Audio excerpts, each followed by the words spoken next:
நம் நாட்டுக்கும் நம்மளை பெற்ற தாய் தந்தையருக்கும் நல்ல பெயர் வாங்கி கொடுக்க வேண்டும். பெயர் வாங்கி கொடுக்க வேண்டும் என்றால் என்ன? நேர்மையாக உண்மையாக இருக்க வேண்டும். அப்படி இருந்தால் நம் நாட்டுக்கும் நம்மளை பெற்ற தாய் தந்தையருக்கும் நல்ல பெயர் நிச்சயமாக கிடைக்கும்.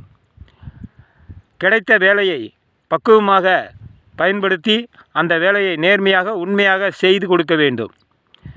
ஆம், லஞ்சம் என்ற பெயரில் நாம் அழிந்து விடக்கூடாது.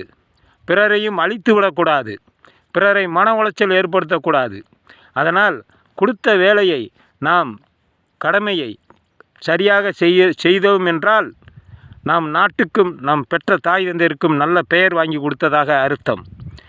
நிச்சயமாக கிடைக்கும். இது தெரிந்து கொள்ள வேண்டும். கேவலம் லஞ்சம் என்ற பெயரால் ஏகப்பட்ட பேர் கெட்டுப்போய் விடுகிறார்கள்.